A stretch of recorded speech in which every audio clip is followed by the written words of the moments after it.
Final Fantasy Collector Booster Boxes are currently selling for over $1,000 on the secondary market, so as much as I love the Final Fantasy Magic set, there was no way I could justify spending that much money on packs. So when they announced that there would be an Arena Direct where you could win Final Fantasy Collector Booster Boxes by playing sealed Final Fantasy games on Magic Arena, you know I had to clear my schedule for that event. Unfortunately, as soon as I cleared my schedule, I got an email from my internet service provider telling me that, of course, my internet would be down for maintenance the entirety of the first day of the event. So I grabbed my laptop, headed out, and this video was recorded away from my home setup, so we got to do post commentary for my first run of this Arena Direct. That said, despite the universe and my internet service provider's best attempts to hold me back, you know we got that box on lock, so without further ado, let's show off the cards we opened, the games we played, and how exactly I won a Final Fantasy Collector Booster Box on Arena. Alright, and here's that countdown just to show off this was in fact my very first run when we bust open the rares here and see what we get to play with within the Final Fantasy Collector Booster Arena Direct. So if you don't know, this is a sealed event. We're opening 6 packs of Final Fantasy here, the regular packs, play boosters, not collector boosters. So as this is the play booster era, you can open up 1 to 3 rares in every pack on average. So 7 rares in 6 packs is pretty standard. You actually see that pretty often nowadays. So the rares we have here are quite solid and give us a few different directions to go. Of course, it's really dependent on the commons and uncommons in the sealed pool, but one big thing that we see here between Moogle's Valor, Venat, Heart of Hydaelyn, and Absolute Virtue, we have 3 separate rares in white. So as long as our white isn't really mediocre at common and uncommon, that is incredibly likely to be one of the main colors of our deck. Outside of that, there's really just a Zell leading us towards maybe red-white, as that's a really strong card, only requires a single red mana, so it's not hard to splash in or play in your deck. However, Kefka, as strong as Kefka is, because it's 3 colors that don't involve white, it's not going to be super likely to end up in the same deck as all of our white rares unless we have a whole ton of mana fixing or our white is really bad, then we could just play Grixis instead. There's also Balamb Garden, which is worth noting. Incredible card if you are in green and blue. That transforms into a gigantic flying vehicle that draws you a card every time it attacks. So Balamb Garden is another fantastic one. Taking a scroll through the sealed pool, I go ahead and take a peek immediately at the colorless cards and multicolored. This is where we can see how much mana fixing we have access to, regardless of our colors. So any mana rocks like the Blitzball that add a mana of any color, or any cards like the town map that we can sacrifice to pull any land out of our deck, are going to be here within our colorless cards, and the multicolored cards also show us all of our dual lands as well. Plus, by seeing our multicolored uncommons, we could see different ways that we want to go that might not necessarily be rares. Some multicolored uncommons can be about as powerful as your average monocolored rare, because that color restrictive mana cost lets them really buff up the power of the card. So always worth taking a peek at those for different directions to potentially take your deck. And for some notable cards that we see here in the colorless, there is no fixing, which is very worth noting. There's no Blitzball or town map here, or any of the uncommon random stuff, but we do have 1 Crossroads Village. That is a land that enters as whatever color we want. We can put it into any deck we want as mana fixing, so that's worth noting. Important cards to keep in mind in colorless are primarily just the Ring of the Loose Sea. And that isn't a card you really have to keep a massive eye on in any deck, but it is good when you have really high mana value cards in your sealed pool, in your sealed deck. And we already know we have an Absolute Virtue, an 8 mana bomb rare. Really difficult to hit 8 mana without playing any amount of mana ramp, so having access to the ring, giving us 2 mana when we tap it, is really, really nice. And what makes the ring super playable is when you don't have your 8 mana rare in your hand, it still does something very decent, where it gets to keep tapping your opponent's best threat each turn. So we're very interested in the Ring of the Lucy. Everything else, though, in our colorless, pretty filler here. And the multicolored cards, we see an Ignis, we see a Iridia, We see a Sid. These are fine cards if we end up in their colors, but they're not huge reasons to enter those color pairs.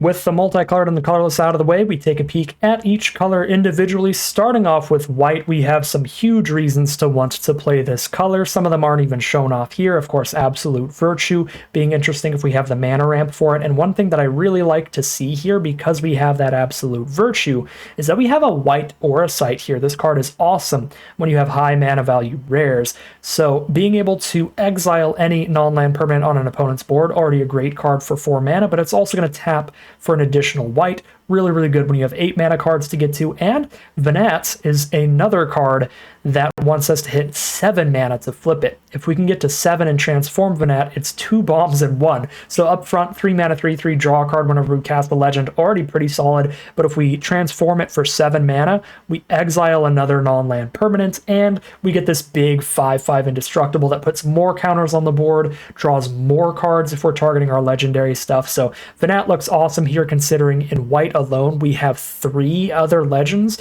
We have Adelbert and 2 Graha Tias, and those are really solid uncommons as well. I love to see the mana curve we have in the color as well. We have 4 2-mana creatures, a 3-mana creature, a 4-mana creature, and a couple 5-mana creatures that I'm interested in. So solid stuff going on all across the mana curve. White looks like a super solid color. It's going to take a lot to get me to not play white in this sealed pool. Moving on to blue, I'm not going to lie, I was immediately incredibly excited because we see a high quantity of spells here in blue, and that would give us access to the Absolute Virtue. So what do we have here out of blue? We've got a lot of solid stuff. Summon Shiva is one of my favorite uncommons in the set, stunning some stuff, slowing your opponents down. You can play this on the aggressive really well, but even on the defensive, slows your opponent down, draws you some cards. Quistis is really nice with premium instants and sorceries in your graveyard, but you could even recast an opponent's instant or sorcery from their grave late in the game, so that's an excellent card at the top of our mana curve, and it has some pretty good synergies with other cards that we have.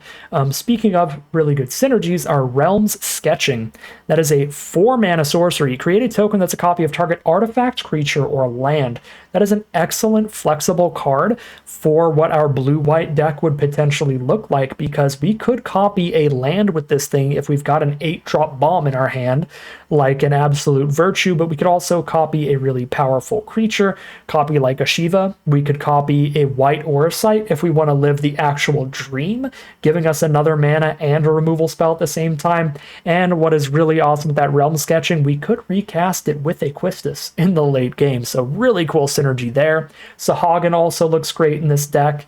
That is going to get a +1/+1 counter on unblockable every time we spend 4 mana or more on a non-creature spell. So out of our blue alone, Dreams of Laguna has a 4-mana flashback, Ice Magic has a 4-mana tiered ability, and Realm Sketching is a 4-mana creature basically, but it counts as a non-creature spell to trigger Sahagin. So blue looks really, really nice, making blue-white look like a really simple, really reasonable spot to be. And in the interest of getting to the gameplay quickly, we're just going to take a quick peek at the other colors and mention why I did not end up going with them. So black here was one of the closest colors to getting me to play it here, and that is because it had some really, really solid non-creature spells. We have Sephiroth's Intervention, cornered by Black Mages, and Vane's Treachery for solid removal spells, 2 Resentful Revelations for really good draw spells letting us dig, and then some okay creatures like the Heck Dies, Black Mage's Rod, and Summon Anima. That said, I think the blue and the white had a ton of synergy, a decent amount of removal without even touching the black, and of course the fantastic Absolute Virtue at the top of the curve. Moving on to the red here. Also looking pretty good. We have a Choco Comet as an excellent late game removal spell that can also shoot the face. The Samurai's Katana is a really good aggressive threat. The Zell's a really good aggressive threat. Outside of that, though, everybody else is pretty filler, but there's a good quantity of cards if you really wanted to play the red. I just don't think there's as good of a reason to be red as any of the other 3 colors that we've discussed so far. Again, just 1 removal spell, 3 really good cards, Choco Comet, Katana, and Zell. The rest, though, again, pretty filler overall. And last but not least, we have green. This was a good color if we wanted to go for a really splashy deck. I think probably the best alternate deck in our sealed pool would have been Bance, blue, white, and green, playing green as one of the core colors, probably green, white, splash blue.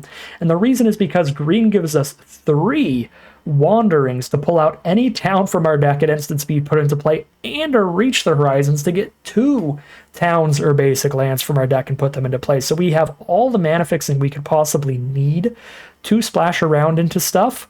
And then we just get a couple of good high-end cards, like a T-Rexar, a Fat Chocobo. And when you have this many ways to tutor out lands, the Chocobo Racetrack is quite solid as well. But green isn't really giving us any removal, any particularly synergistic stuff. So if our blue-white synergistic core is better, we can just go for or is really good, then we can just go for a 2-color synergistic deck and not worry as much about any kind of mana fixing, slowing us down at all, or having the wrong colors. So that is why I take a peek at blue-white first, and basically never look back. I did take another peek at the multicolored cards in case I missed anything. We've got 3 blue-white cards there, so that's obviously pretty clutch. But then we go ahead and put all of the blue and white cards into the deck together, and that's boom, that's 40 cards right there. So once we add the multicolored cards, we get to cut some of the weakest spells here that wouldn't work great in the deck. So here's me sorting the creatures and non-creatures by sorting jobs and tokens up top. Then we get to see a more accurate mana curve, because if I didn't do that, the Sage's Newless would be here at the bottom, but that's a 2-mana 2/1, so we want it up there. Taking a peek through the curve, cutting the most mediocre creatures, which tend to be the land cyclers. The green and the black one are really good. The 6-mana 6/6 trample, gain 3, and then the 6-mana 4/4 makes your opponent discard a card, lose some life, and exile some cards from their deck. Those 2 are really nice, but the Cloudbound Moogle, the Ice Flan, and the red, the Mountain Cycler, are all pretty mediocre for their mana costs. So if you have room to cut them, they're some of the first cuts I tend to make in terms of my creatures. And we definitely have room to cut them here. Also, the Prima Vista, pretty slow, pretty expensive, a 5-mana vehicle. The fact that it's a vehicle and not a creature at all times makes it incredibly slow. You have to crew it with something or cast a high mana value non-creature spell to crew it. So Prima Vista, not the greatest either. So I cut those immediately, go to the multicolored cards to slap those in instead. And of course, that's just going to be Tidus, Sid, and Absolute Virtue, just the blue-white spells. And then we take a look at the colorless stuff to see what we want in this deck. And as I said before, Ring of the Lucy looks valuable in here with the very high mana value Absolute Virtue. But the other thing it does well is by tapping some stuff turn over turn over turn, it can make up for a slight lack of removal in this deck. So that helps out there as well. Plus, there are other expensive things we can do, like Quistis recasting something, costs a lot of mana, and we have some like equipment and stuff to move around that tends to be pretty expensive. So lots of good value with the rings. So we cut the Strixhaven Stadium, and then the Relentless thing, the Airship. Basically just end up cutting all the other mediocre cards till we're at the 41 here.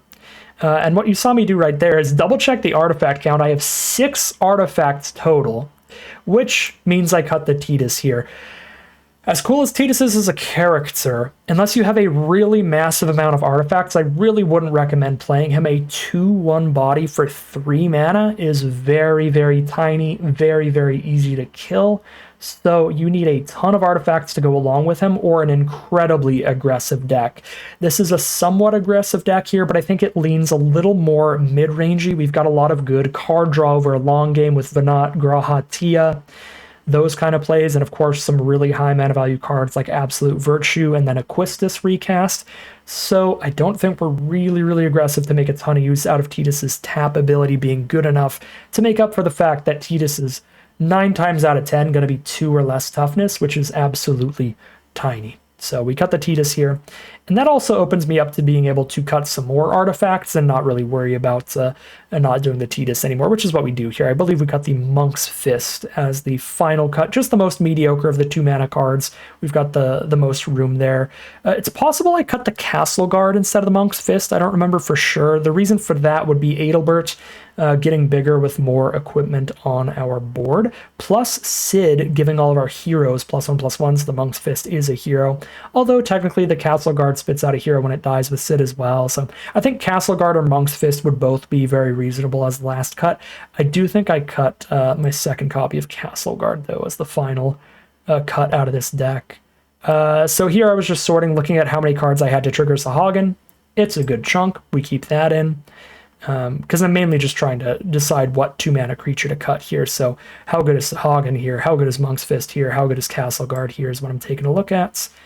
And we decide Castle Guard is the weakest link, keeping all the other equipment creatures to go with the Adelbert. Obviously keeping Adelbert for lifelink, keeping Sahagin because it's got a lot of good cards to trigger it. And that is a simple final cut to the deck. And here is the 40 cards that we used. One final addition I did make was cutting 1 land for the blue-white duel. And that makes our mana base really, really solid for a streamlined 2-color deck like this. But that's the deck. Without further ado, let's get into the gameplay. All right, opening hand for game 1. Very, very solid stuff here. We've got a curve out going for us. We have the Dwarven Castle Guard or White Mage's Staff at 2 mana. Turn 3, we can cast the other one and hold up a Magic Damper here for the Hexproof trick to counter any kind of removal. Lead off with the White Mage's Staff, as it can actually block the Sahagin from attacking us here, whereas the Castle Guard would just block and die immediately. Plus the Staff, the better attacker if we do start getting in. Go for our land. And I believe it's just going to be Castle Guard, hold up Magic Damper here.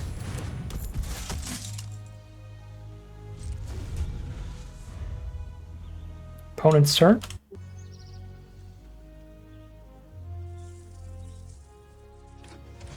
The Lunar Whale, absolute nightmare, hits the table. 4 mana, 3/5 flying. You may look at the top card of your library anytime.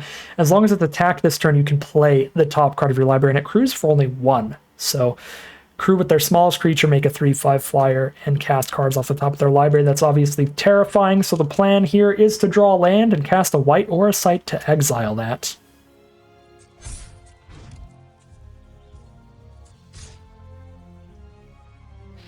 Send in Cole and the Sahagin. I don't want Cole to just keep getting triggers turn over turn plus life gain turn over turn, so I go ahead and trade the Magic Damper and the Castle Guard off into it, because I do get to leave a token behind. And there's where I really wanted to play the Auracite, and now I don't really have a good play, so we're just going to send in, gain our life, and drop a Sahagin here. Because none of those blocks are good against the 2/4 anyway. So they send in the Lunar Whale. They get to play the top card of their deck and drop a Dragoon's Wyvern. Quite the turn from our opponent here. And a Sleep Magic for 1. Very efficient stuff. They lock out the Sahagin, but we do draw the Plains next turn. So this is clearly going to be an Auracite on the Lunar Whale. I guess not that clearly. I was considering Realm Sketching on the Lunar Whale, but I don't think I can wait and let them get more value here, especially when, if I don't Realm Sketching the Whale, I get to Realm Sketching a white Auracite later, and that still plays really, really well. Now there's a really interesting thing coming up here. So I go for the all attack because my blocks are quite bad, and I assume my opponent's not gonna want to trade their Wyvern into the 2/2 on the ground because it's flying, it's got a really good ability, and they have life total to race us a bit here. But they immediately go for double trade, which is actually pretty bad for us with Mughul's Valor in hand. That's a card that gives our whole board indestructible and spits out a 1/2 lifelink for each creature we have on board. So we want to have as many cards on board as possible for that Mughul's Valor. If I knew my opponent would just go for the double trade there, I might not have made that attack, but I really did not expect them to trade into the 2/2 whatsoever with their flyer. So a bit of a bummer there for us. That said, we draw an incredible card. We draw Vanette, which is going to be drawing us a card for every legend we cast, and of course being a great 7 mana bomb to potentially end off this game. So we've got a lot of options here. We could Realm Sketching the white Auracite, exile the Salvagers or the Sahagin. We could just play Vanette here. I could hold up Mughul's Valor, but that would be really bad, so that's not really an option. Or if there was a good instant or sorcery engrave, we could go for the Quistis and recast it, which is why I checked out the graves. There's nothing good for the Quistis there. So we're just going to go for Venat, because there's nothing that I desperately need to Auracite yet. So I want to hold off on the Realm Sketching until there is. And there's Sin, Spear as punishment. So had I went for the Realm Sketching earlier, we would probably lose to this Sin incredibly quickly. So this turn is an easy sketching on the Auracite. Again, another turn where I am tempted in my head. I'm like, I could sketching the Sin, but then they get to get their Sin attack off first. They get to return something from the grave, and that's going to be super, super bad, so we don't do that.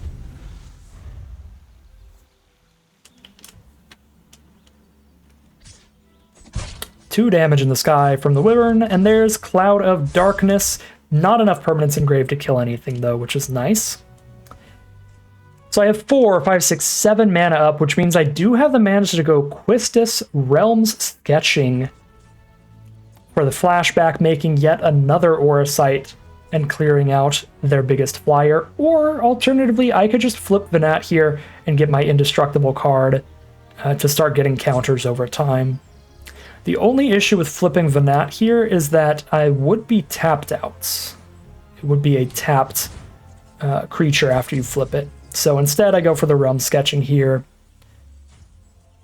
Ooh, okay. I forgot about this line. That's kind of spice. Okay, so I have 7 mana already. So I don't really need another Auracite for more mana on this board. By going for the Realm Sketching on the Cloud of Darkness, I'm up a tiny bit more in value than if I just Auracited their Cloud of Darkness. So if I Auracite their Cloud of Darkness, all I've really accomplished is getting a 3/3 flyer off their board. By going Realm Sketching on their Cloud of Darkness, I get the 2/1 flyer off the board and trade a 3/3 flyer into their 3/3 flyer. So it's a little bit better than going for the Auracite here, especially because it's a legendary flyer. So if we start putting counters on it with Venat, we're drawing cards while doing it and giving it indestructible each turn. So it's also just a really good card to have on board once we flip the Venat. And my apologies, I have no idea how Venat is pronounced. So it's just going to keep flopping back and forth. So I decide to take the damage here because of how good having a flying legend is with the Hydaelyn, or Hydaelyn. Could exile any non-land permanent when we flip this. I go for the Salvagers here. I'm at 9 life, but I'm really scared of chip damage as the most likely way for us to die, because we can have legendary blockers for the rest of the game. And I don't think they realize we got legendary forever, so we just get a free block there. We didn't kill any of their creatures for that, but we did soak up the damage at no cost. And from here, we kind of just pop off with Hydaelyn for the rest of the game. Drop an Edelbert. I'd like to have a lifelinker on this board that I can give Indestructible to and draw cards off of. Send in the 5/5 Indestructible with the White Mage's Staff on it, so I can start gaining a little bit of life, getting a tiny bit more breathing room. Drop the Nuliths, and I hold up the 5 to hold up the Moogle's Valor. In case something really bad happens, we can give the whole board Indestructible. Nothing bad happens, though. They just equip a Sahagin. We drop a Shiva. Still have the 5 up for Moogle's Valor. We get a tap and stun. Draw a card off Edelbert. Send in the life-linking Indestructible card here, so I can go way up on life. I decide that I'm gaining enough life on this swing that I can even send in the flyer, and I'll be fine with it. And here they make their blocker a 4/4 against my 5/4, but my 5/4 had Indestructible till end of turn, so we eat that for free. And there's the concession from our opponent, starting us off 1-0. Game number 2 here, another very solid opening hand. We have the Staff or the Sahagin to start things off. I go for the Staff, the better immediate attacker, since we're on the play. Normally want to play the better blocker if you're on the draw. Go for the 1/3. It really just depends whether or not your opponent has anything on board. If there's nothing on the board, just play the better attacker. They drop a Scorpion Sentinel for that 1/4 body, so we're just going to bounce into it to gain a life. because I would be pretty happy if they choose to crack back with the 1/4 and not hold it up as a blocker. So we just get to freely gain a life here without worrying about any crackback. Land 4, and I Aura Sight here, and this Aura Sight is less that I really need to kill this Sentinel, but more that by playing the Aura Sight, I guarantee we can play a Graha next turn. It's really important to be treating your Aura Sights as dual purpose. There's a lot of value to be gained by both the Mana Rock half and the removal spell half. So we're casting it more for the removal spell, or sorry, more for the Mana Rock half here, but being able to clear out the 4 toughness blocker does allow us to stay really aggressive here and keep a lot of pressure on our opponent. Going for that all attack because we have the double Graha here that wants us to keep attacking here and try to force some trades, force some blocks. So slam down the Graha, we didn't draw land, so had we not played an Aura Sight, we wouldn't have this on board. They choose not to block, they don't want to give us the free card draw there. There's the Stuck in Summoner Sanctum on Graha, but you know what that means when we've got a second copy. Really cool thing about Graha, because of the legend rule, you can play the second copy, sack the first one, and still draw a card. Now, I decided to go to combat first because they're really unlikely to want to trade here, because I still get Graha's ability on even if it's Stuck in the Summoner's Sanctum. Now they trade anyway, so we do get to draw the card off of that, and Graha's ability technically only triggers once per turn, but the new Graha has not triggered this turn yet, so I still get to play the new Graha, sack the old one, and draw another card, which is wonderful.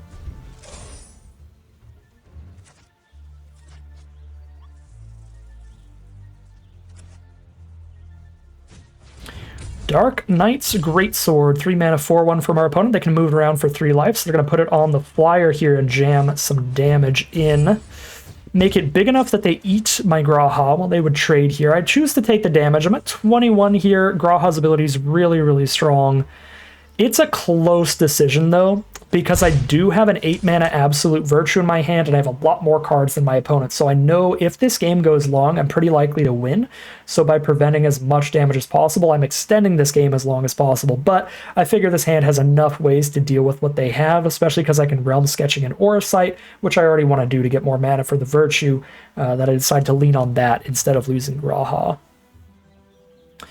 Miss a land drop here, which does make the question, do I Realm Sketching the Aura Sight, kill the Wyvern right now, or do I start casting some Dreams of Lagunas and just go for the Graha trade next turn? And I think that's what I end up doing here. Start going for Dreams of Laguna. If it's a land on top, keep it, draw it, play it, and then flash back the Dreams. If it isn't a land on top, then I don't need to do the Dreams here. And I guess because it's a land, I also can choose between... oh wait, no, it's not a blue source, so I can't Realm Sketching here. So blue source would have been perfect. If it was blue source, I could Realm Sketching the Aura Sight and just pop off. But since it's not a blue source, we just flashback Dreams and trade Graha off here.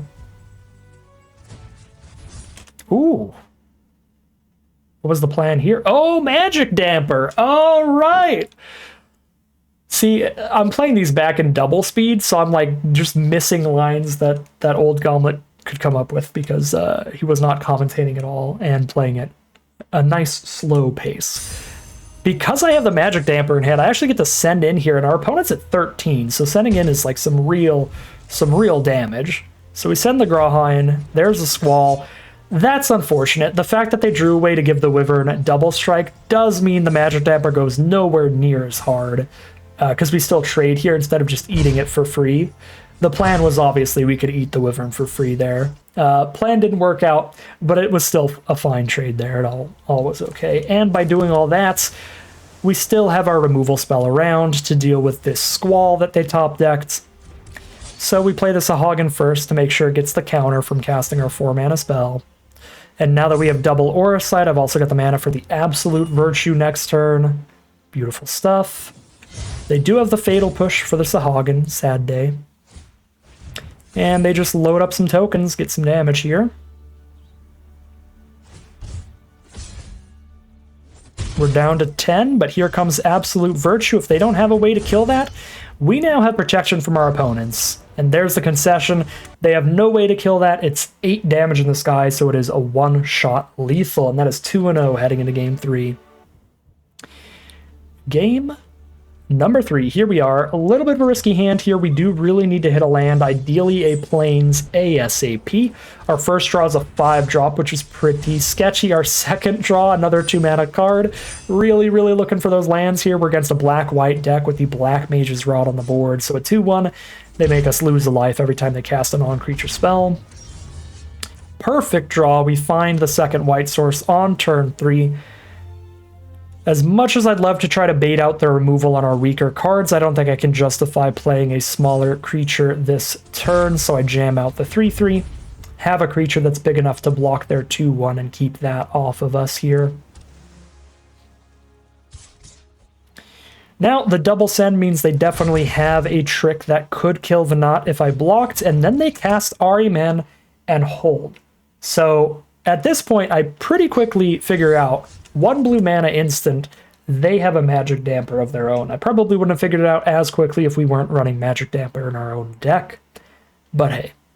So because we know they have a Magic Damper here, we know that if we white or a sight, they just Magic Damper and we exile nothing. So this looks like a reasonable turn to just cast Ring of the Lucy. It's a legend, so we'll draw a card off of Venat, and it'll give us 2 extra mana for next turn, so we can much more easily start deploying all of our hand at once. We've got a lot of mana available the turn after this. And here's me trying to tell future Gauntlet, in case you forgot. I'm playing around Magic Damper. Ring of the Lucy, draw a card, and pass is the turn, I believe. We might attack with the 2/2 on the ground just because it doesn't have any particularly good blocks, but I am under enough pressure at this point, facing 4 damage in the sky, that I'd like to have a backup blocker in case they have removal for Venat. So I go for the block on the 2/1. We're pretty confident they just have the +1/+1 trick in hand, and I don't really care if they combat trick our hero token with something else. And they drop a Shinra Reinforcements and pass, so we go land 5. There's so many options, I honestly couldn't tell you what I think is best here. We could flip Venat. The issue with this is that we know they have the Magic Damper, so we won't get to exile whatever we target, but I want to make an important distinction here. At the time, I thought that if you spend 7 and you target something and then they counter the removal, you still flip Venat for the future. That is not the case, and we'll learn that the hard way at some point in this game. I don't think it was this turn. It would be incredibly bold to go for the flip this turn and have no blockers up.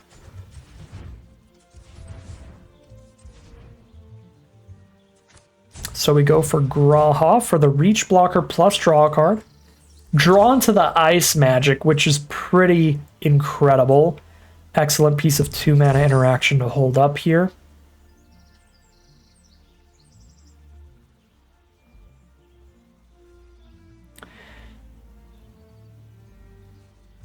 So now they just send in the Flying Death Toucher. I have no profitable blocks for that. I could try to Ice Magic it, and I don't care that much if they Magic Damper it, although they would get an extra damage in that way. But I decided to hold the Ice Magic, so if they tap out for like a really good creature, I will manage to fully bounce that card. They Swamp Cycle a Marlborough. And they go to their end step, and here's where I decide to Ice Magic the Ahriman. The reason is, if they Magic Damper here and keep this on board, they're tapped out of Magic Damper and we know we get to exile something. If they don't Magic Damper to keep the Ahriman on board, it's not going to be attacking until the turn after next turn. So we get to buy us quite a bit of time by putting this back in their hand against their most important threat, because it's a Death Toucher we can't block profitably. I do go in the Think Tank for this one, but it is going to be Ice Magic on the Ahriman.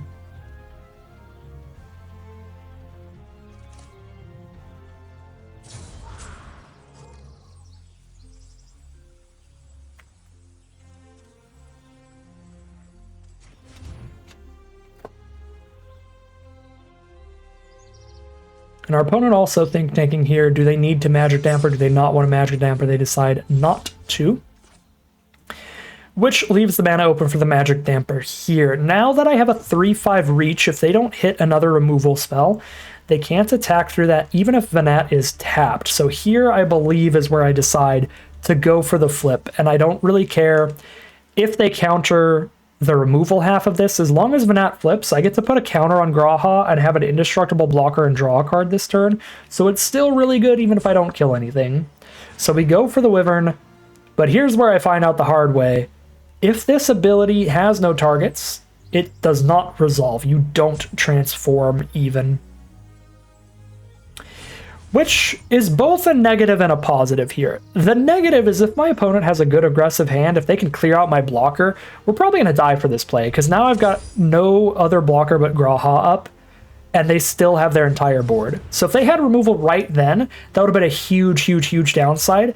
The positive to this is that because it counters the whole ability and doesn't flip Venat, that means I do get to exile something with Venat next turn. I get to actually resolve an exile. It gives me a second chance to actually kill something here. So while it's mostly worse that it worked that way, there is that one upside. I do know I'm going to be able to exile one of their cards this next turn instead. There's Sea Soul, Dark Knight, Death Touching creature there. Gets really scary when they're at 10 or less life. And I'm just going to deal with that, because I've got the big reach creature, and it's going to be an indestructible blocker. And I'm going to have the Aura Sight to deal with another flyer as well. So I would rather deal with the Death Toucher. There's Memories returning. Our opponent casts a bunch of card draw. So they pick one card to put in their hand. They pick the 4 mana 3/3 they can flash back. I pick one that they don't get to draw. It's Rook Turret, and then it's just a bunch of lands. They get a couple, I ditch a couple. Same old, same old. Now they drop the Ahriman here, the 2/2 flying Death Touch. And they also flipped their Magic card, which is pretty threatening. That's 3 flying attackers potentially. So we definitely want to Aura Sight somebody here. Potentially even hold up the Ring of the Lucy. So I think I Aura Sight the Ahriman here. Yeah, because we're late enough in the game. And we've got indestructible attackers that we could be putting them in the position where they have to be chump blocking with stuff later, to where they could like chump block and draw a card if they have the Ahriman out. Plus they could sack the 1/1 to draw a card. There's a lot of good work they can do with that activated ability. So I clear that out here. Go ahead and get the staff on the indestructible ground creature, because that's our creature we can freely attack with turn over turn over turn. So now I get to keep gaining a life, turn over turn over turn. And we drop a Realm Sketching on our white Aura Sights. And exile the Magic card, so I'm only dealing with one flyer at this point, the Dragoon's Wyvern. Realm Sketching, massive overperformer in this deck. We have just drawn it alongside our white Aura Sight so often. It's been very, very valuable.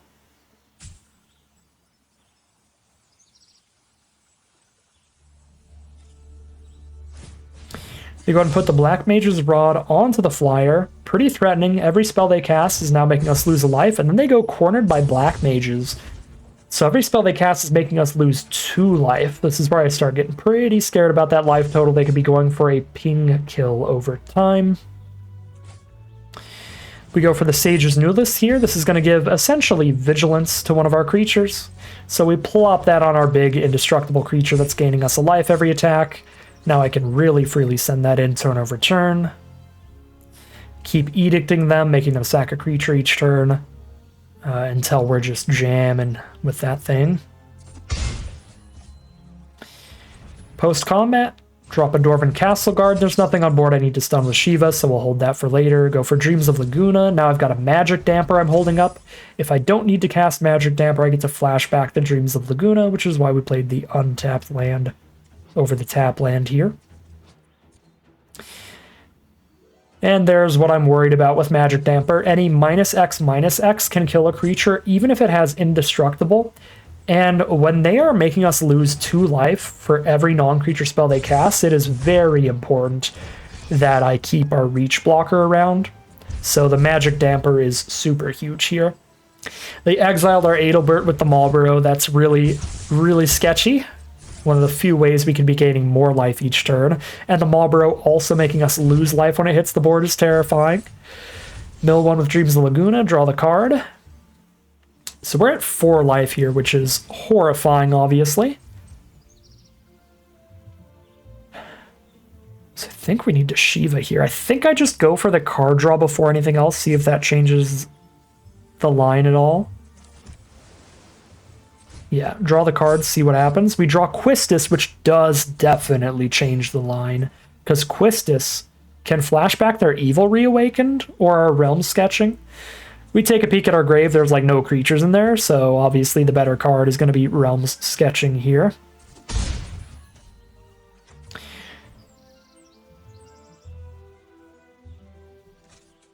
Just to double check, we've got Realm Sketching in grave, yep.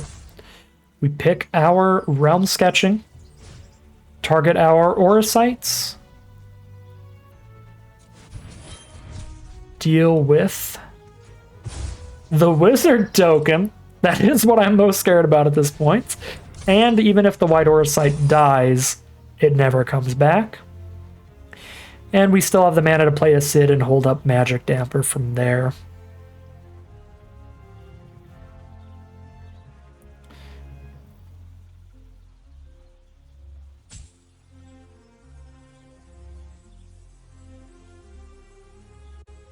So exiling Wyvern would be reasonable as well, getting rid of a flyer here, but exiling Wyvern is not going to get rid of one of their pings every turn. Exiling the Wizard token or the Black Mage's Rod are our only ways to stop a ping per turn. So by going for the Wizard token, we stop 1 ping per turn and lower their creature count by 1, which feels more valuable than exiling the Rod itself. They flash back the draw spell thing. We know how that works by now. And I'm doing the math here because I lowered their creature count by 1. I've done the math to where I know if we tap 2 of their creatures here and send all, they block the biggest creature, but the rest of the damage adds up to 16 to get this game over with a turn faster here. And it's very safe to do this because we have the hexproof trick and we drew into a +4/+4 combat trick. So, sick ending the game. We're 3-0. This was our first mulligan of the day. Obviously, you got to get some pretty great luck to get a high win streak in these arena directs, and so that has been the case so far. So this was a mulligan because we're on the draw. Our opponent's on the play. We don't get to play anything until turn 4. And obviously, if I draw any blue spells, this hand is really bad. If we draw blue spells before blue lands, there's a lot that can go wrong with this hand. Not only that, it's a hand with 1 creature to go with Mughul's Valor, which makes the Mughul's Valor really sketchy. A lot of issues with the hand that lead it to being a mulligan. Luckily, our 6-card hand, way more reasonable. We have a 2-3-4 curve here. Castleguard, Wyvern, Sid. Drawn to the Aura Site, which is an excellent draw to have some interaction here as well. Dragoon's Lance. Equip creatures +1/+0 and flying during their turn. Really, really threatening card over the course of a long game. Flying plays super well in this set.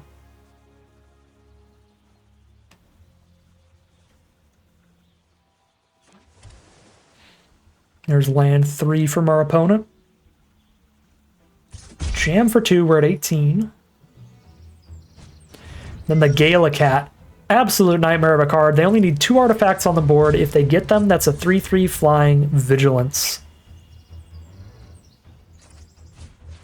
And there's the Blitzball for the second artifact.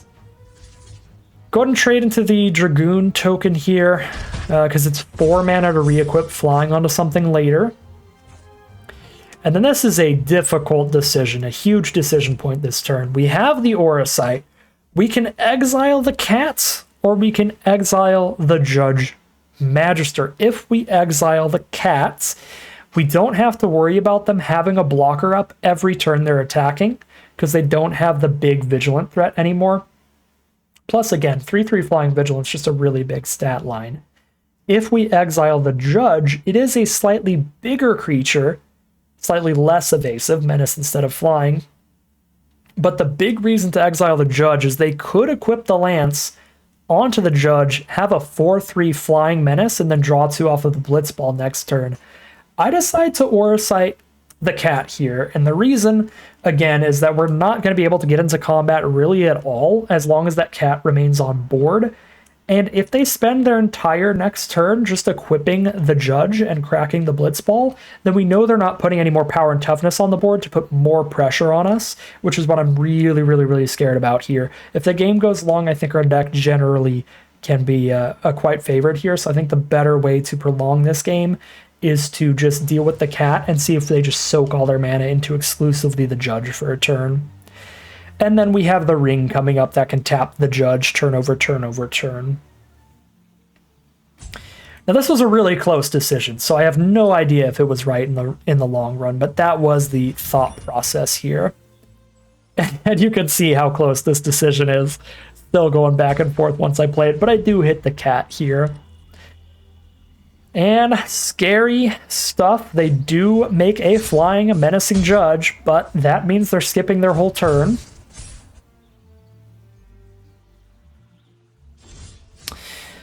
Play the land. We got to get this Ring on the board so that I know I can start tapping the Judge every turn and just taking 1 damage a turn instead of 5. So jam 3.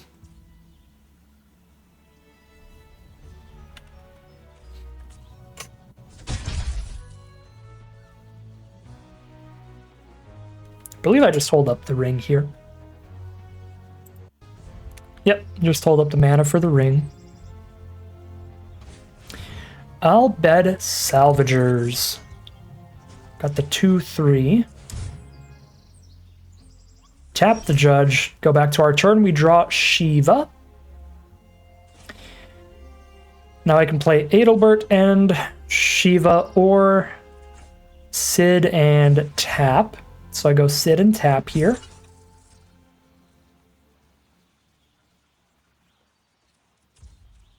There's going to be one really inopportune turn. Oh, I know what I was doing. I know why I paused for a bit earlier there. They had 1 black mana untapped, and they were holding like they were thinking about something. So I was going through the Final Fantasy set list. I was like, what could they have for 1 black mana and instant speed? There's nothing in the main set. There's Fatal Push on the bonus sheet. So I was just writing down Fatal Push on my notepad, I believe. And then I think again here, I was taking a peek at the notepad, trying to keep things in mind, because we're going to see something real sketchy in a second. All right, yeah, I was looking away. I look back, I click pass, and I'm like, oh, dear God. I clicked pass, my tap. So we took 4 more points of damage than we needed to there. The Ring does cost 1 life every time we activate it, so we still would have taken 1 if I didn't lose track of the game there for a second. But losing 5 instead of 1 is massive. That is really, really sketchy. That is not what you want to be doing here in one of these arena directs. Got the Sid here. Just jam in. Get the Sephiroth's intervention. Fair enough. We're fine with that. Still have our Ring up. Plenty of blockers for their non-judge creatures. There's the Wind Crystal, which is horrifying. So 6 mana tap, their whole board gives flying and lifelink. It's at this point where I'm like, this game's unwinnable. Because they have a flying menacing threat I have to tap and lose a life every turn. I'm already at 5. I'm going down to 4 this turn to do so. They have a Salvagers pinging me for 1 whenever any of their cards dies, and I'm already down to 4 this turn. And they have a Wind Crystal to give their whole board flying, give their whole board evasion. So this is a nightmare scenario. This is not looking good. Now, that said, the one thing that gives us a shot is that we have Ring of the Lucy and Shiva, so we can keep both of their creatures tapped for the next few turns, really. So that's the plan here. That's the only plan we have. Keep what they currently have on board tapped for a little while and hope to draw something really powerful. They go ahead and send in the Salvagers, though, which is huge for us. I don't know if they missed the vehicle here or they really want to cast a Fatal Push, but I'm so happy to get the Salvagers off the board and the Fatal Push out of their hand, which is what happens here. Now we can Shiva down the Judge and still have the ring up if we really need it, but I think I just play Adelbert because I'm not playing around haste out of Esper. Out of blue, white, and black. Those are not generally haste colors. There's the Paladin's Arms. 3-2 with Ward 1. And they can move that equipment around later and it's pretty sketchy.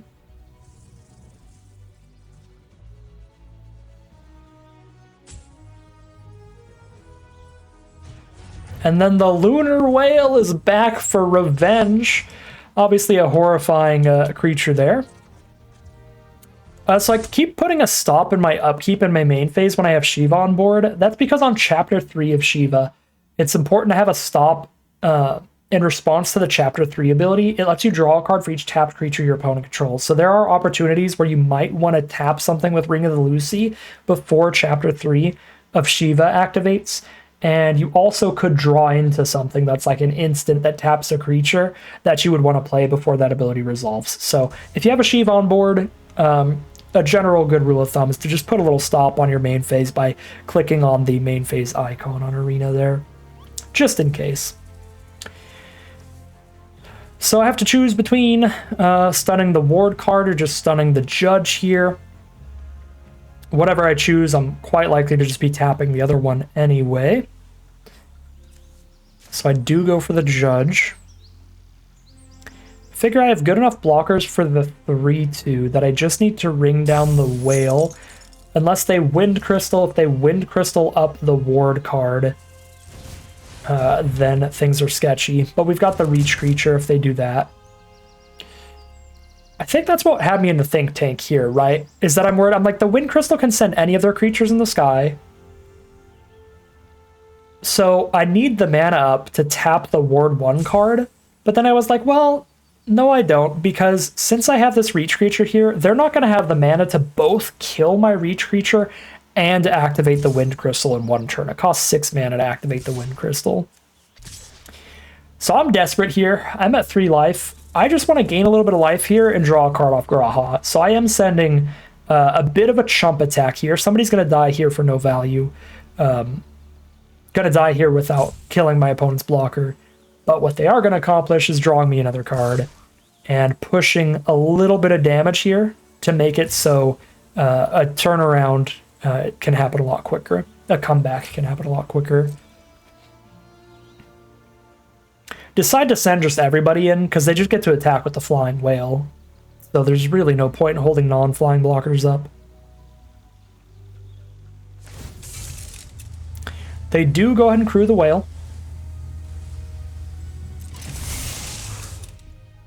Just going over the math in my head and making sure there's not a good way to tap that and get damage in.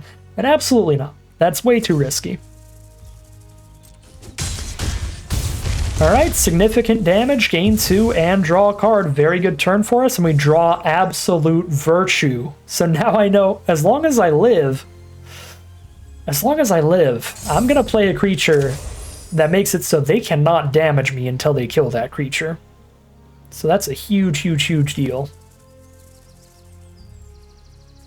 This game was wild. I mean, this whole event was wild, but this game in particular is such a tight little back and forth here.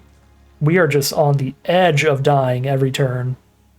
5 life now, though, thanks to the 2 life gain we accomplished earlier.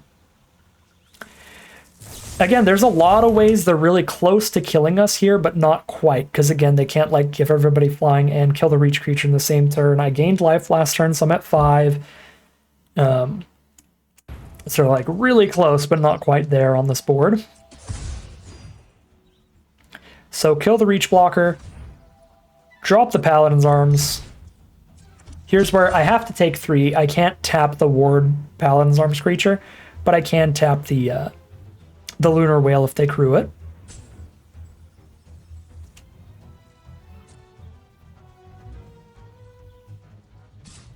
They decide to hold up the Whale on blocks because they're pretty close to dead as well.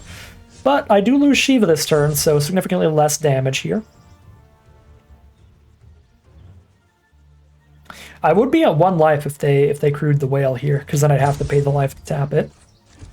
Luckily, that is not the case, and we just drop an Absolute Virtue. They are empty-handed. So unless they top deck removal, they cannot damage us now, which is so good against the Wind Crystal because the Wind Crystal gives your creatures flying and double lifelink. So even if I could like stay at 2 life and stay alive, if it still counted as the creatures dealing damage, our opponent would go up to like 1,000,000, but their creatures literally can't damage me, so they can't get any value off of the massive life gain unless their creatures are in combat with my creatures. So there's the cat beast that taps a creature each turn. And that obviously can just keep tapping my 8/8 flyer to keep them protected. So now we need to do some digging with Dreams of Laguna. Mill a land, draw a card. It's a White Mage's Staff, not bad. Draw into a Monk's Fist, definitely worse, but not terrible. Still worried about the Wind Crystal here. Here's where I'm checking, like, can I attack here? Because if they can activate the Wind Crystal, I cannot attack here. So I, like, really take a close look at this board. But they just do not have a double white, so they can't activate the Wind Crystal on blocks, so I know I can send in the Virtue here, hit them for 9 or kill their whale. And one thing that's really worth mentioning, I really don't think that I was paying enough attention to the fact that the ring could tap the Wind Crystal itself. I think it's possible we could get lethal within the next turn if I realize that the ring can target the Wind Crystal. I guess the problem is I need the Wind Crystal and the Cat Tapper both tapped. Or else they just get to tap Absolute Virtue and I can't kill them. So here I tap the Lunar Whale so that they can't play cards off the top of their deck. Like, they know that they can't damage me here with Absolute Virtue on board, so the only reason to crew the whale and attempt to attack with it is to cast the top card of their library. So we know the top card of their library must be valuable. The Lunar Whale lets them see it and lets them cast it if they attack with it. So I'm like, I better make sure they don't get that attack trigger with it. That said, again, thinking about the ways I could tap the crystal, I could tap the cat. It's possible that that was not right, but I think it was here, because again, I would need both the Wind Crystal and the cat tapped to get in for lethal. And if I tap one of them during their turn and then I try to tap the other one during my turn, they can just respond by tapping it in response to me trying to tap it. So I definitely couldn't get lethal this turn, I think. Maybe a go wide lethal. Let me check. Well, obviously drawing into that, I could have had a go wide lethal, but if I used the ring to tap the Wind Crystal instead of the whale, they would have 6. Let's see, they'd have 3 blockers total. The cat, though, has to tap the Absolute Virtue. So that leaves them with 2 blockers for everybody else. They go block there, take 3. Not quite dead. Oh, never mind. They would have been dead. Yeah, we missed lethal there because I could have moved this to this. I guess it's really hard to say, though, because if I played that way and didn't tap the Lunar Whale, they would have been casting another card off the top. So if this is any creature or any removal spell on top of their deck, then we no longer have lethal there. Of course, because I drew You're Not Alone, I probably still would have had lethal, but we could not be gambling on specifically drawing You're Not Alone there. So I think that was right to tap the Lunar Whale. We couldn't have had like a guaranteed onboard lethal because we know they're going to draw something that matters. Again, life totals are getting really low here. So I decided to move the staff over to get some potential go wide swings going. Send in the Virtue. But I think this is where I'm doing the math again, and I'm like, but if they activate the crystal, they gain double lifelink, so I don't have the lethal anymore.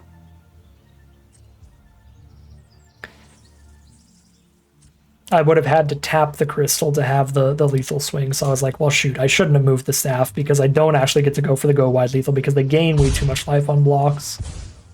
So just kind of the worst of both worlds here, moving the equipment here and then not attacking with all, but it's like I can't attack with all at this point because they still have the crystal up. So definitely a little punt there, little misplay for sure. There's a lot going on here. So side quest card collection was what they kept on top. They get a 4/4 flyer they can crew for 1, and they get the best card out of the top 3 into their hand.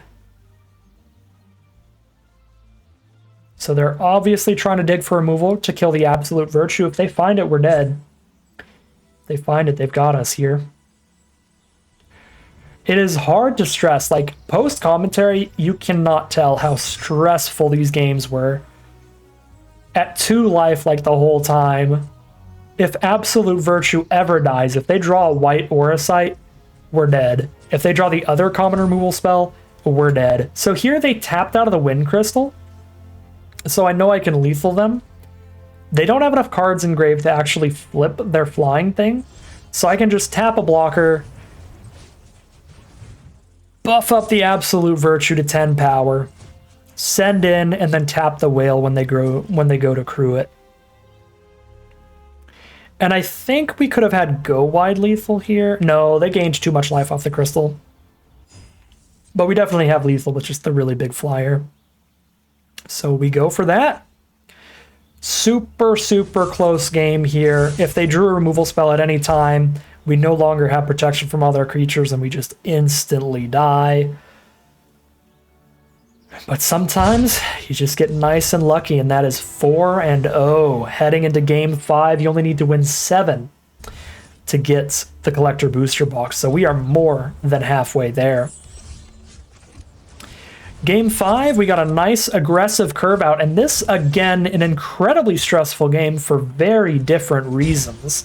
So we've got a great curve out here. I'm putting pressure on my opponent. I'm on the play, and I'm curving out. I'm like, yes, jam damage, jam damage, jam damage. We know what we're doing here. Our opponent taps out for a Blitz Ball. This is sealed. Almost everybody is splashing in a 3rd color. Ramping up into high mana plays is also very valuable. So I'm like, Auracite, 2 birds with 1 stone here. Get rid of their mana ramp, get rid of their mana fixing, and make sure no matter what I draw, I can cast Graha or Shiva next turn. So absolutely willing to just exile a mana rock with an Auracite. Again, that dual purpose, the mana ramp and the removal, giving us value. Here's Town Greeter, so they can draw land. They milled an Arden, which has me shaking in my boots. If they draw any way to reanimate the Arden, we're going to die real hard. We do not hit the land, but because we put that Auracite on the board, I still get to just jam out the Shiva here, stun their only blocker, keep that pressure on our opponents.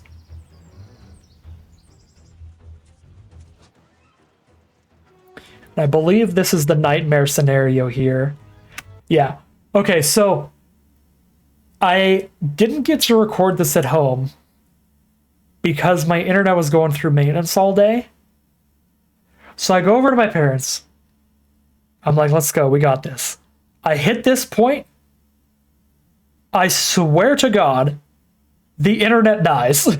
I'm like, you cannot stop me from winning this box. What is going on? So I pull open Arena on my phone and I keep playing this game, and we're going to jump back into it a turn or two later when the internet comes back. God, I was stressing. I was like, I'm in such a good position here. You can't do this to me. Okay, so obviously things are a little different here. Looks like it's been another turn. Our opponent cast something here. The Black Mage's Rod, I guess, for another creature. Our Shiva did another tap and stun. We jammed in for 3. We played the Graha for the turn. So that's what has happened here. All of that means they're down to 7 now, and we're still at 20. They've got 6 mana up here. Move the Black Mage's Rod over and pass the turn is their best play. So Shiva now drawing us a card, and Graha drawing us a card for Shiva dying. We draw into Realms Sketching, which I am more than happy to play here. Clear out one of the blockers. Send in damage here, and keep up a gigantic blocker of our own. We've got them down to 3 life now. If they don't find a way to reanimate Arden, we have this pretty unlocked, but Arden can flip any game back in your favor. Arden reanimates any creature from any grave as a 5/5 menacing lifelinker. So Arden is still a huge threat in their graveyard here if they find the graveyard recursion. This is like the deciding finishing turn of the game here. Because they had specifically cornered by black mages, we now know that I can cast that from their grave to get our own black mage. So even if we can't hit them again, if I just cast 3 non-creature spells for the rest of this whole game, we're going to win the game. So that's what I go for here. I go for cornered by black mages. I can do that. Then I can Dreams of Laguna here, put them to 2. I can flashback Dreams of Laguna and play the ring next turn. And they're dead even if we never touch them with a creature again. So that's the game plan. I think the internet died again.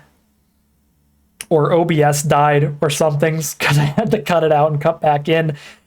But the game plan worked. So we did that. They trump blocked. During their end step, I Dreams of Laguna, ping them to 2, untap. We flashback.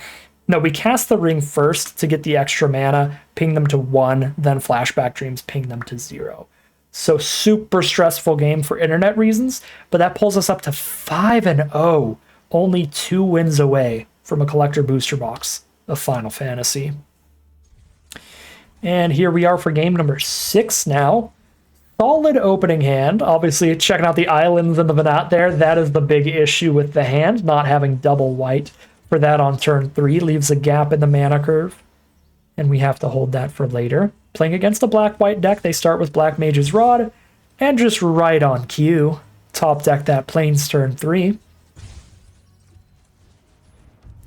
If you haven't learned by now how I won a Final Fantasy Collector Booster Box, open great cards, draw great cards. Those are some really key points. There's Paladin's Arms from our opponent. So we got 4 mana here. I could Realm Sketching. I think this is an awkward turn for me because it's like I can Realm Sketching or I just play a Staff and that's it.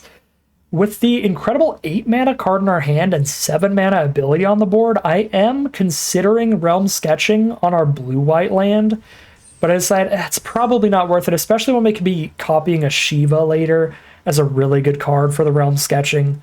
So I hold off on all that. Unfortunately, they don't play another creature here. I really wanted them to because I wanted a good target for Shiva, and the ward creature is not a good target for Shiva because we don't have 6 mana. I can't play Shiva and tap that.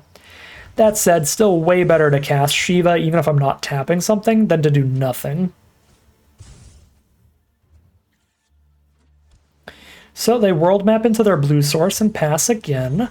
This time we have the mana to go ahead and pay for the ward here. Tap that and jam the whole team in, but I cast Graha pre-combat to draw the card off Venat, even if Venat dies to some kind of instance, like the 3 mana to destroy a tapped creature. Then they have the 3 mana to destroy a tapped creature. It's almost like I remember this game. They go down to 12. Dreams of Laguna, surveil 1, draw a card. Surveil a Buster Sword away, so they are desperate here for good blocks and mana. Draw some cards here, 1 from Shiva, 1 from Graha, and we're 1 mana away from Absolute Virtue, so we know how we're trying to win this game. A lot of options here. I can Realm Sketching some stuff, I can Ice Magic the Castle Guard. I'm like, I'm pretty fine to trade here and draw a card. So that's what I do. I already triggered the card draw there, so it's just fine to trade there and save Ice Magic for something better. And there's Gaius. Gaius is rough. Kill Graha here, guaranteed. Could have bounced the Graha back to our hand, but next turn I have 8 mana. And I'm not going to be recasting a Graha next turn instead of just playing the 8 mana Absolute Virtue. So that's why we're not bouncing it to hand. It's like I'm just playing my 8-drop next turn. It's going to be 2 turns before I play Graha here. Go to combat first, clear that thing off the board, and then drop the Absolute Virtue. And then, yeah, this game, again, none of them could be, well, I guess 1 or 2 of them are pretty easy, but most of them are really close, really stressful. They have the Realm Sketching for Absolute Virtue, so all of that, staying ahead there, curving out well, all of that has been pretty much blanked here, and now the entire game is going to come down to who draws a removal spell first. right? The player who loses their absolute virtue first is going to lose this game. So we are digging for an answer here. That is the only thing that matters. And so is our opponent. They're going to be flashing back their Dreams of Laguna here. We're just staring at each other. Nobody can do anything. I'm trying to figure out where the best equips are. I can't really decide. I did not want to tap the ring there. It's kind of awkward it auto-tapped it. Because if they top deck the removal for the absolute virtue, I really want to be able to tap theirs and take 1 instead of 9. So I was not intending to tap the ring to equip there. I was going to just not equip the black mages thing. But because it already tapped the ring at that point, I was like, all right, whatever. So here's Graha. So once this resolves, if they kill any of our other cards, we're drawing cards. So they choose to kill our token in response to us casting that, because their Fatal Push can only kill our small mana value cards. So it couldn't kill the Graha, it couldn't kill the Absolute Virtues. They just want to get it out of the way while we're not drawing a card off of them casting it. There's a Blitz Ball from our opponent, so if they can hit us with a legend, they get to draw 2, but technically they can't. And this is something somewhat important that I think both players forget. So here I go, they have 1 card in hand, I believe. Or none, I can't really tell. It looks like no cards in hand, maybe. But I still tap the Absolute Virtue here, because I'm like, well, if they hit me, even though I don't take anything, they get to sack a Blitz Ball and draw 2, and that's not good. Oh no, they have a card in hand. Yeah, they would need a card in hand for that to make sense, because even then I could just trade and then win if they go for the swing, unless they have a combat trick in hand. So I didn't want them to have like the combat trick here, and I was still going to want to do the block because I didn't want the Blitz Ball to crack, but technically they're never dealing combat damage to me, so Blitz Ball can't crack. So I forget that, and I go about just like tapping their thing for no reason there. But you'll see in a second, I think they also forget that. So now I go ahead and give our Absolute Virtue Vigilance, so I can gain a life every turn, just sending it in. As far as I remember, there's pretty much nothing in this set that specifically destroys an attacking creature. There are cards that destroy tapped creatures, but they also get to destroy untapped creatures. It just costs more mana to do so, so I think there's no extra risk in attacking with Absolute Virtue here. There's the white Aura Sight to exile their Absolute Virtue here. But they have the Cryptic command from the bonus sheet to counter that and bounce our Absolute Virtue. And here's where I am terrified. The fear of God is in me here, where I'm like, wait a second. If they have a Syncopate here, and I try to cast this, if it was Cryptic command plus second counterspell, this is deadly. But now I'm counting up their lands, and I'm like, if they untap, I don't have the mana for Syncopate anyway. Like, if we both untap all our mana, after spending 8 for Absolute Virtue, I don't have the, like, 10 I would need to pay for their Syncopate regardless, so we have to just play it out immediately. Give them less chances to draw into the counterspell.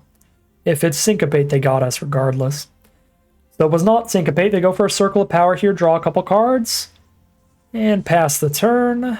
We hit a land here. I'm looking through what are my outs, what are my removal spells. It's basically just Quistis at this point. So I'm desperately waiting for Quistis.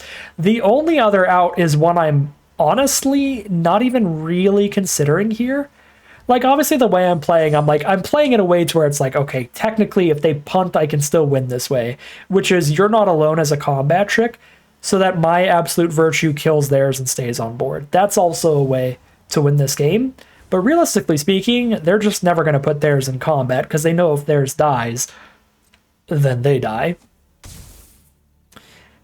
So that's why I'm equipping the stuff here, going for the consistent attacks, having that as a potential alternate win condition, because it's possible, as unlikely as it is, that our Virtue getting into combat with theirs can win the game. They have the Slash of Light, which doesn't do enough damage to the 9 Toughness Absolute Virtue, so they kill the smaller Graha. Then they go for a Weapons Vendor.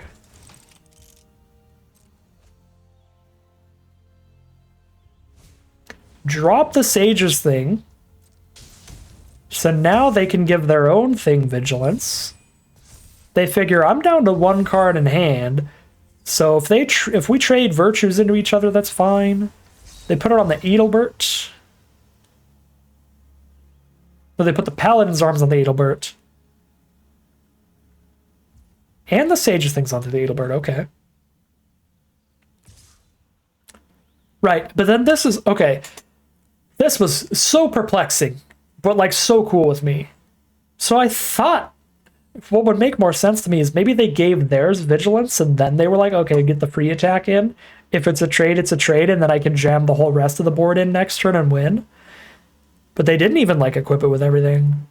I guess it only needed to be 9 power to threaten the trade here, but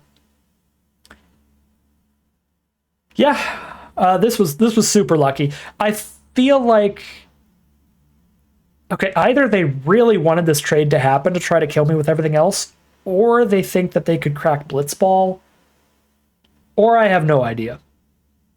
This wasn't a misclick, because their other creatures, 2 of their other creatures are also not summoning sick. In fact, 3 of them, I think. So, like, if it was a misclick, it would be an all attack. Oops, I clicked spacebar too much. Yeah, there was some reason they wanted the trade here really bad, but that makes it so our combat trick is another way to win the game. I just slammed that down. I'm like, okay, I'm happy with that. Yeah, we just kill theirs and then kill them because they now have no flying blockers. Really lucky way to end that game. We're now 6-0, a single win away from a collector booster box of Final Fantasy. Playing against a blue-black deck now for game number 7, the final boss. Drop a Dragoon's Wyvern, 2/1 flyer and a 1/1. They've got a Golbez there for a 1/4. There's Black Mage's Rod pinging us 1 every time they play a non-creature spell. We have no good blocks for a 1/4, so they'll chip that damage in.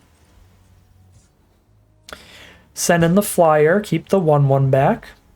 Drop our ring to have the mana for all this stuff in the future. They drop Side Quest Card Collection. Draw 3, discard 2. Jam for 1. And we go for Graha here with either combat trick up here. Put them to 15. Shiva. Yeah, I go ahead and just get the Hexproof here to slow them down. I have You're Not Alone for +4/+4 here. So there's a lot of different spots I can get a pretty profitable combat trick cast. So I believe this is the all attack. I get to combat trick, eat one of their creatures, and then let another one die to draw a card, which feels solid. Drawn to a Sid. So it's Sid or Sahagin plus tap somebody. And I go for the Sid. Oh, I could actually do both. God, Ring is so nice in this deck. That double mana there. Then Ice Flan, really nice. A tap and stun here to slow things down. Send in the Wyvern, get that 2 in. They're down to 11, and I think I pass here. I'm holding the land in our hand because black has multiple ways to make us discard 1 card. There's the Marlborough and the Heck Dies. Both enter the battlefield and make us discard 1. So they just got a huge Surveil there, which makes them really close to flipping the card collection, which is very important to note here because I kind of forget about the card collection, and it's kind of a big deal. So they take the trade there to get even closer to flipping the card collection. Get really lucky, hit a Realm Sketching here, so we copy their flyer. They're at 9 life, so we're real close to killing them.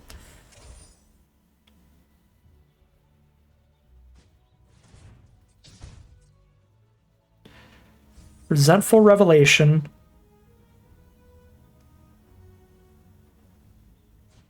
The Revelation draws them into a Rook turret, which is really good here. Another flying blocker is a huge deal. So we tap the 5/4 flyer. But their quest unlocks, which is huge. Their side quest here for the 4/4 flying blocker as well. So they're at 9. We're at 14. I feel safe here to go for a Flunge attack. It forces them to lose some creatures here to be unlikely to be able to get a crack back for lethal, and I have the ring here to tap down any blocker that's going to go really well. But this turns out to be a pretty bad flunge here.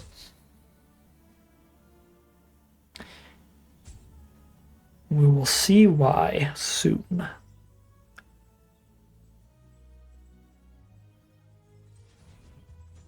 So we pay a life, tap a magic card. They have a 3/3 and a 1/4 on blocks, so I'm like, I just get damage here. But then I'm looking at this board and I'm counting things up. 5, 6, 7, 8, 9, 10, 11, 12 power over there, and I'm at 13. So if they cast one non-creature spell, I'm dead. I'm like, oh dear God. I need to play Graha and sack the other Graha so I have at least one blocker up. At which point, because they have to crew Magic card, I'm no longer dead to removal. I mean, I'm definitely not dead if they don't have removal, and I'm still technically not dead to just a removal spell, because I play Graha, I've got one blocker up. If they play non-removal cards, I get pinged down to 12, but then I block their biggest flyer. I take 4, 5, 6, 7. Hearty life total there. If it's removal, they kill the Graha as our blocker. We go down to 12. They crew the flyer with the Golbez, hit for 5, 6, 7, 8, 9, 10, 11. So if they double spell removal and another non-creature spell, we're dead here, which makes it pretty risky. I don't think I should have went for the flinch. I did not see all this math coming. So if they hit us with a removal spell and another spell, then we're dead. Or a removal spell and a creature, that would work too, because then they crew the magic card with the summoning sick creature and get in with Golbez. So sketchy things could happen here, and we'll see what happens.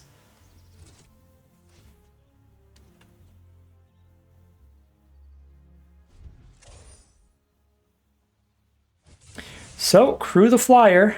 That's 11 damage on board. We're at 13. Cast a Treachery, down to 12. Cast another non-creature spell, and they've got us. And there's another non-creature spell. So a bummer of an ending there. Game looks really, really close, seeing as they found lethal there out of nowhere. But it's very important to mention what the final non-creature spell was. It was Akroma's Will, which gives their entire board flying, vigilance, and double strike until end of turn. So, even if I played this game very conservatively, and we were still on the defensive there, we were going to get crushed by Akroma's Will. So I think this was a loss, period. Because that was their last card. But I also misplayed. I should not have gotten that aggressive on that last swing. There were a lot of other cards we could have died to. I think no matter how we play it, their whole board having flying, vigilance, and double strike just deletes us throughout this game at some point pretty easily. They can find a spot for that to kill us. So 6-1. We have to go to the final boss, and it's very worth mentioning before we get into this that you can only lose 2 games in the Arena Direct. If you lose 2 games, you're out. So this is the final game of Magic, whether we win or lose, at 6-1 right now. If we get a 7th win, we get a collector booster box. If we get a second loss, we're out of the event. Our opponent is on the play with a Boros deck with a Sabotender pinging us for 1 every time they play a land. Scary. Go down to 19. They have 3 mana, and they play Zell, which lets them play an additional land each turn and return a land to their hand in the end step. So that's really good with Sabotender, getting extra pings with the landfall, but it's very important to note, they didn't play an additional land this turn. They only have 3 lands in hand, and that is going to be how we have a chance here.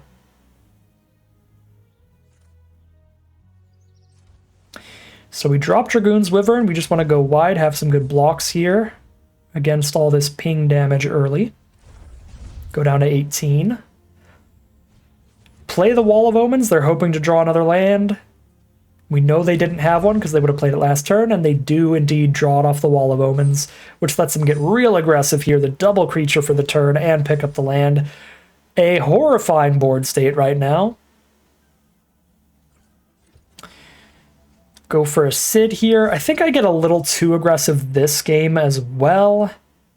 I don't think I should be sending the 3/3 here. I get a little excited about Sid. I'm like, well, a 3/3 is big enough to send in here.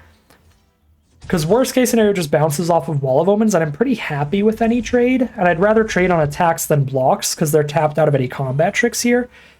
The problem with that is then if they kill Sid, I have bad blocks. I've got a 1-1 against a 2-2 and a 5-3. So I take a lot of damage for making that attack. We take another 7 there, go down to 9, and I'm basically forced to play incredibly defensive the rest of the game now. So here's Dreams of Laguna. Looking for mana towards Absolute Virtue. That is our plan this game. If we can get to Absolute Virtue, we can survive. So the goal is to get to Absolute Virtue. Still sending in the Wyvern. Its blocks are still really bad. I have 3 other blockers here, so it seems safe enough. There's the Choco Mog, giving the whole board +1/+0. Obviously terrifying at 8 life. They send in Zell and a 3-2. These are slam dunk insta blocks. I don't really care if they spend a combat trick or removal spell to save one of these cards. I need to stop this damage, and they do spend a removal spell to save Zell. Realm Sketching is the draw, which is wonderful. We've done a lot of Realm Sketching our own Aura Sight, but it is pretty exciting to Realm Sketching theirs one time. The alternate line is I could Quistis their Thunder Magic and blow up the Sabatender, but I don't have the mana to blow up anything better with a Thunder Magic. So, go for the Realm Sketching. Long decision here between Zell and Sabatender, but I think because of the high toughness, I have to just get rid of Zell here. You can see how reluctant it is too. And if I play Quistis now, I don't have the mana to flash anything back, so I'm going to wait till I can flash something back, so we just give the Wyvern the Vigilance. Send it and have it as a blocker. I'm on 7 out of 8 mana for Absolute Virtue, so I really just need to buy a turn here. If we draw land off the top, it's immediately Virtue. If we don't draw land, we can Quistis for the Thunder Magic for 4.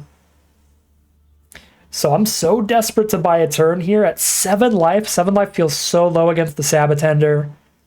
And then if I don't hit the Virtue land, I think it's just too risky, so I go for the chump here. But then I do hit the Virtue land, and even here, there's definitely a decision point.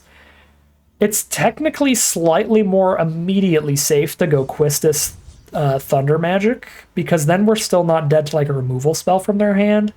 But they get to push some damage if we do that. So I'd rather just go for the Absolute Virtue, because I feel if they find a way to kill Absolute Virtue, we are going to die, whether I cast it this turn or next turn. And if they don't find a way to deal with it, casting it now makes us a lot safer. Just 0 damage here. Because technically, I mean, Quistis blow up one of their creatures could die to some landfall stuff pretty bad. Yeah, I don't know. Both are very risky in their own ways, but again, I just feel that going for the Quistis, we're still going to end up dying in the long run if they have removal for Absolute Virtue. This way they have less time to draw into removal for Absolute Virtue. They have 2 turns. 3 turns, technically. They have the turn I cast it, and then the 2 turns I'm swinging with it. Wait, no, it's 2 turns, right? They could have drawn it this turn. Since they didn't, I attack for 8. They could draw it next turn. If they don't, I attack for 8 again.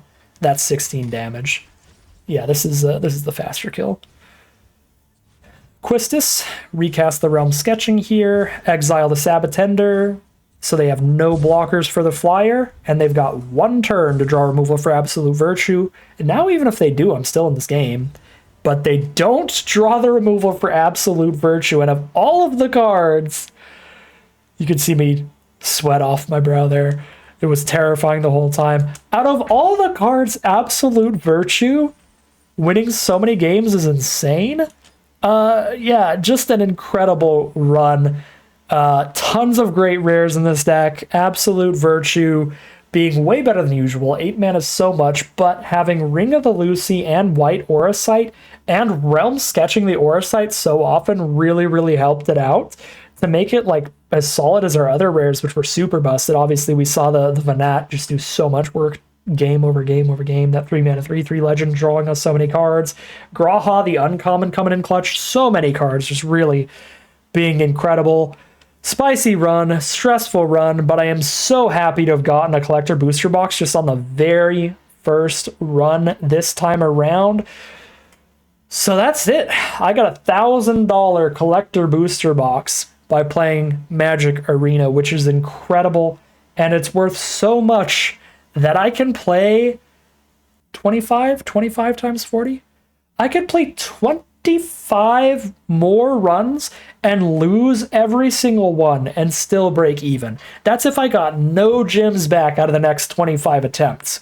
Now, I don't know about you, but I can't play 25 sealed events in 2 days.